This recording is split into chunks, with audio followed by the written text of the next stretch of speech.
Ya. Apakah memang situasi tenaga kerja Indonesia sudah sangat memprihatinkan?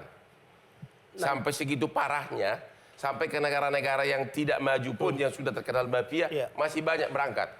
Mungkin lebih tepat nanti Naker yang menjawab itu ya. Tapi kalau statistik kita lihat angkatan kerja itu kan berada di 144 juta per hari ini. Kemudian pengangguran kita ada di 8,2 juta. Justru penempatan kerja ke luar negeri itu akan mengurangi secara signifikan sebetulnya angka pengangguran. Kenyataannya? Dan mindset yang harus kita rubah, jangan melihat bahwa bicara PMI, bicara TKI adalah mereka yang selama ini sering ditampilkan di media terkait ya eksploitasi, kekerasan fisik, kekerasan seksual, gaji yang tidak dibayar, eksploitasi jam kerja, dan mereka yang kerja di laut lepas, di atas kapal mengalami kekerasan, kemudian dibuang jenazah di tengah laut. Tapi mereka yang kerja di luar negeri, di industri, kilang minyak, ya, kemudian perusahaan multi internasional, manufaktur, itu banyak loh.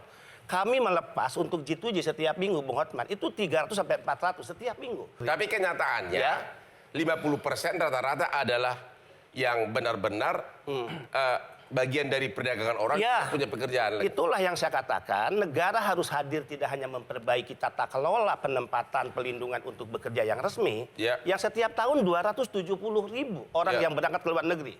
Dan dari sana negara mendapatkan keuntungan 159,6 triliun setiap tahunnya. Dari PMI setiap tahunnya. Dari kurang lebih 4,7 juta pekerja kita yang sekarang ada di luar negeri.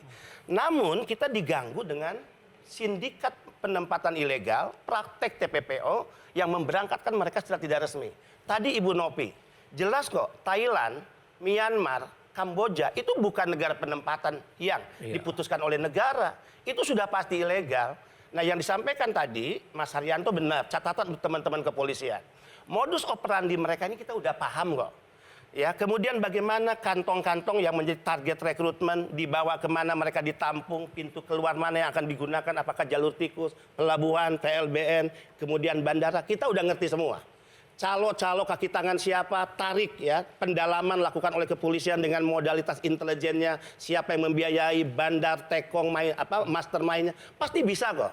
Ini hanya masalah komitmen penegakan hukum sebetulnya. Kan sudah dibentuk khusus Badan Perlindungan Pekerja Migran Indonesia dari dulu. Bahkan boleh tahu nggak anggaran Bapak katanya sebagai ini BP2M ini sudah naik jadi berapa triliun? Ya, ini kenaikan berapa? Ini badan yang mati segan hidup tak mau ya. Jadi seolah-olah kelahirannya tidak dikehendaki secara tulis oleh siapa. Baru-baru ini kata anggaran sudah dinaikkan. Ini badan yang terkecil anggarannya hanya 300 miliar per tahun. Kemudian 61% itu habis untuk pembiayaan pegawai di 23 provinsi. Mengajukan tambahan 400 menjadi 700. Dan sampai hari ini belum pernah disetujui. Belum ada yang dikabulkan. Belum ada. Tapi terkait TPPO itu tidak tanggung jawab BP2MI loh. Sekali lagi, kita hanya mengambil bagian kecil dari tugas-tugas. Yang bertanggung jawab siapa? 24 kementerian lembaga.